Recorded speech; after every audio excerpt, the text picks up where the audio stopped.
Hello friends, जय श्री कृष्णा। आज हमारी चौथी क्लास है सीटेट बाल विकास और शिक्षा शास्त्र की। इसके पहले मैंने 3 क्लास अपने चैनल पे करा दी हूँ। अगर आप देखना चाहते हो तो जाके देख सकते हैं। इस क्वेश्चन में सारे हमने पीवाईस क्यूज लेकर आई हूँ, जो पिछले साल पूछे गए प्रश्नों का एक महत्वपूर्ण प्रश्नों को मैं लेकर आई हूँ, जिससे 50 MCQs होंगे। और हमने क्वेश्चन को देखेंगे।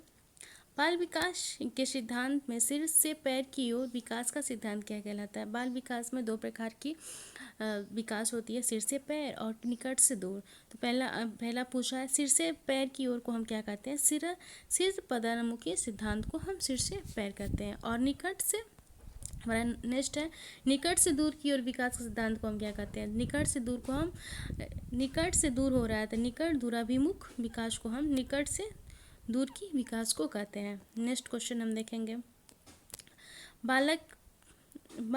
बाल विकास में सामान्य से विशिष्ट का अर्थ क्या है। बच्चा पहले व्यापक गतिविधि और बाद में विशिष्ट कौशलों का विकास करता है।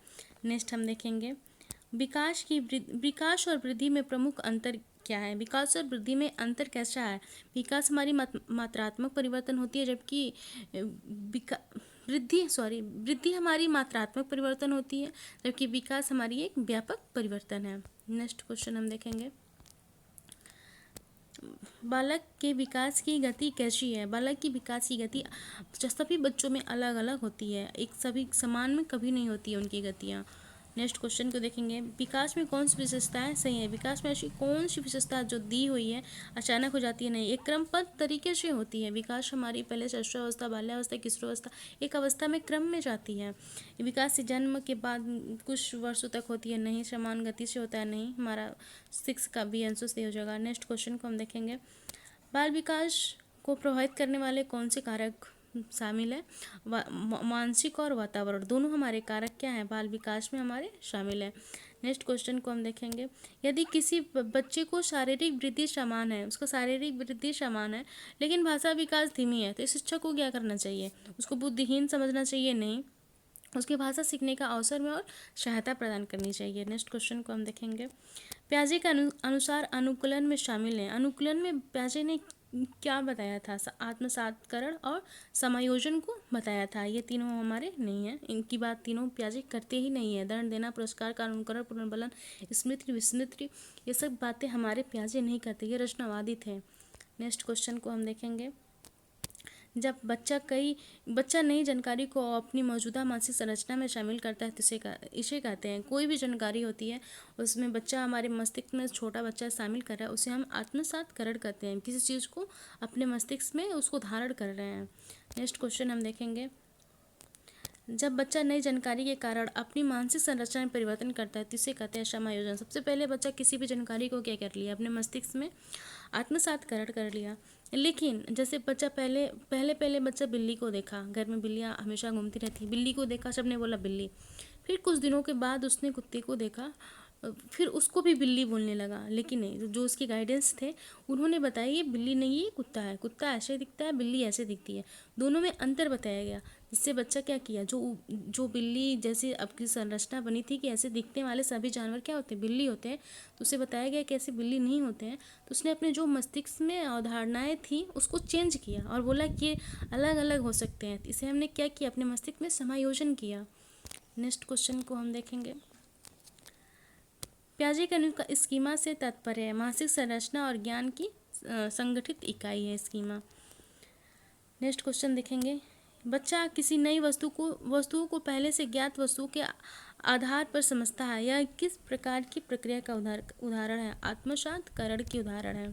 नेक्स्ट क्वेश्चन हम देखेंगे, वाइगॉस्की के अनुसार भाषा और विचार क्या है। भाषा सामाजिक अंतर्क्रिया के माध्यम से विकसित होते हैं। नेक्स्ट हम देखेंगे, बच्चे को उसके वर्तमान स्तर से थोड़ा आगे सीखने की सहायता देना किससे संबंधित है, हमारे ये ZPD से संबंधित है। वाइगॉस्की बताते हैं, सहपाठी सहयोग का अधिगम से क्या महत्व है। सहपाठी सहयोग हमारे देंगे तो क्या होगा, इस बच्चों के सामाजिक में सहायता मिलती है।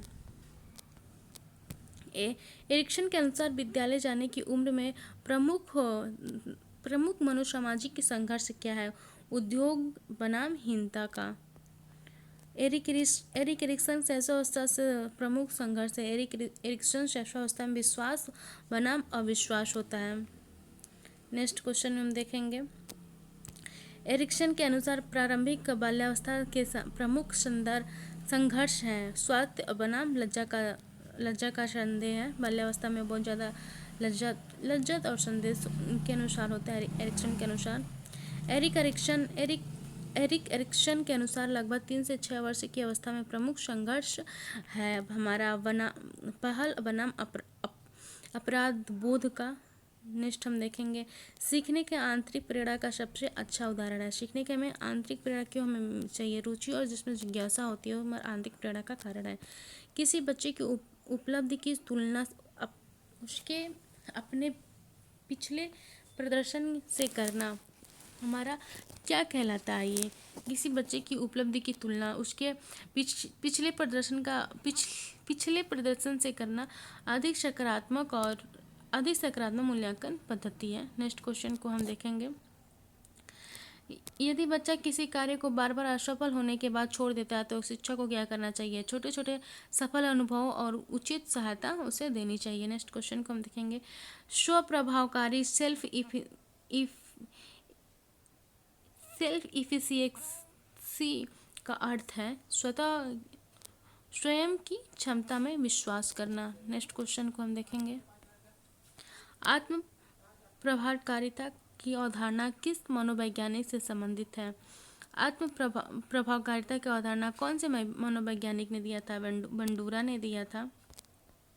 नेक्स्ट क्वेश्चन को हम देखेंगे, यदि शिक्षक बच्चों को अपनी सीखने की प्रगति पर विचार करने के लिए कहता है तो इसे किसको बढ़ावा दे रहा है? मेटाकॉग्निशन को क्या कर रहा है? बढ़ावा दे रहा है। नेक्स्ट क्वेश्चन को हम देखेंगे, मेटाकॉग्निशन का संबंध है हम अपने सोच और सीखने की प्रगति के बारे में जागरूकता से। बच्चों को अपने सीखने की रणनीति चुनने देना किस प्रकार का अधिगम को बढ़ावा देता है? वो खुद अपनी रणनीति को चुने, स्व नियंत्रित अधिगम की बात बता रहा है। संज्ञानात्मक संघर्ष बच्चों में किसे बढ़ावा दे सकता है? नई अवधारणाओं पर विचार करने की। नेक्स्ट हम देखेंगे, यदि बच्चा किसी अवधारणा के बारे में गलत धारणा करता है तो शिक्षक को क्या करना चाहिए? उसकी सोच को समझना चाहिए। नेक्स्ट हमारा है सहकारी अधिगम में समूह बनाते समय शिक्षक को क्या करना चाहिए? विविध क्षमताओं वाले बच्चों को साथ सीखने का अवसर देना चाहिए। नेक्स्ट क्वेश्चन हमारा है, सहकारी अधिगम में सकारात्मक परस्पर निर्भरता का क्या अर्थ है? समूह के सदस्यों को एक दूसरे की सफलता में सहयोग करना। नेक्स्ट हमारा है, सीखने के स्थानांतरण ट्रांसफर ऑफ लर्निंग का अर्थ क्या है? एक परिस्थिति में सीखी बातों को दूसरी परिस्थिति में क्या करना? उपयोग करना ही हमारा ट्रांसफर होता है किसी भी। यदि बच्चा गणित की सीखी माप की अवधारणा का उपयोग बाजार में करता है तो क्या कर रहा है? अधिगम का क्या कर रहा है? स्थानांतरण कर रहा है। अर्थपूर्ण अधिगम के लिए सबसे महत्वपूर्ण आवश्यकता क्या है? नई जानकारियों से पूर्व ज्ञान की ओर जोड़ना। हमारा नेक्स्ट क्वेश्चन है, यदि शिक्षक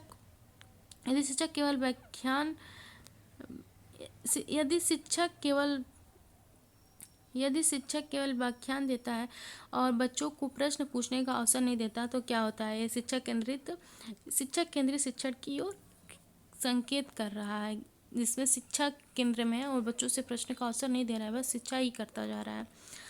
छिपा हुआ पाठ्यक्रम हाइडन सर्कुलम मुख्यतः किससे संबंधित है? विद्यालय के अनौपचारिक रूप से सीखे जाने वाले मूल्य और व्यवहार से। हमारा नेक्स्ट क्वेश्चन है, कक्षा में लड़के लड़कियों का समान अवसर देना किसका उदाहरण है? एक हमारा लैंगिक समानता का उदाहरण है। शिक्षक की लैंगिक रूढ़ियों से बचने के लिए क्या करना चाहिए? सभी बच्चों को समान अवसर और विविधता भूमिकाएं देनी चाहिए। नेक्स्ट हमारा क्वेश्चन है, भाषा की विविधता वाली कक्षा में शिक्षक को क्या करना चाहिए? बच्चों की भाषाई विविधता को संसाधन के रूप में प्रयोग करना चाहिए। नेक्स्ट हमारा क्वेश्चन है, बहुभाषिता कक्षा में बच्चों की मातृभाषा कैसी होनी चाहिए? नई भाषा सीखने के संदर्भ के रूप में उपयोग की जाती है। नेक्स्ट हमारा है, संस्कृत रूप से उत्तरदायी शिक्षक को क्या करना चाहिए? सभी संस्कृति भाषाओं का नजरअंदाज करना चाहिए नहीं, केवल एक ही दृष्टि के रखने और श्रेष्ठ करना चाहिए नहीं, बच्चों की पृष्ठभूमि पर चर्चा नहीं करना चाहिए नहीं, बच्चों की सभी पृष्ठभूमियों को क्या करना है, संस्कृत की सभी पृष्ठभूमियों को महत्व देना है। नेक्स्ट हमारा क्वेश्चन है, किसी बच्चे की आर्थिक पृष्ठभूमि के आधार पर उसे कम उपेक्षा रखना क्या होता है? पूर्वाग्रह का एक उदाहरण है। उपेक्षा प्रभाव से तात्पर्य शिक्षक की अपेक्षा बच्चों के प्रदर्शन को क्या करता है, प्रभावित कर सकती है। यदि शिक्षक मानता है कि कोई बच्चा अच्छा कर सकता है और उसे उचित अवसर देता है तो क्या होता है, बच्चे के प्रदर्शन में सुधार की संभावना बढ़ सकती है। नेक्स्ट क्वेश्चन है हमारा, अवधारणात्मक समझ को जांचने के लिए सबसे उपयुक्त क्या है? अवधारणा से बच्चे की अवधारणाओं को उदाहरण और अपने शब्दों में समझाने को कहना। नेक्स्ट क्वेश्चन हमारा है, उपचारात्मक शिक्षण को योजना बनाते समय सबसे पहले क्या करनी चाहिए? कठिनाइयों का निदान करना चाहिए। नेक्स्ट हमारा क्वेश्चन है, यदि अधिकांश बच्चे किसी प्रश्न को गलत हल करते हैं तो एक शिक्षक को क्या करना चाहिए? अपनी शिक्षण रणनीति और बच्चों को समझ की समीक्षा करनी चाहिए। नेक्स्ट हमारा क्वेश्चन है, एक शिक्षक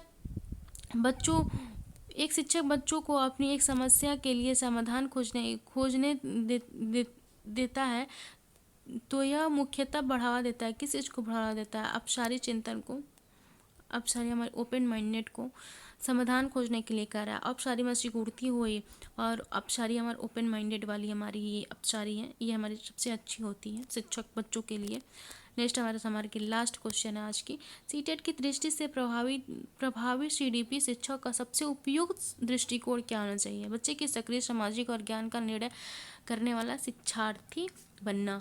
हमारा ये आज की 50 MCQs थे जो हमारे सभी प्रीवियस पेपर ईयर्स में पूछे गए क्वेश्चंस थे, इंपॉर्टेंस थे। अगर आपको वीडियो पसंद है तो लाइक शेयर एंड सब्सक्राइब जरूर करिएगा। Thank you so much.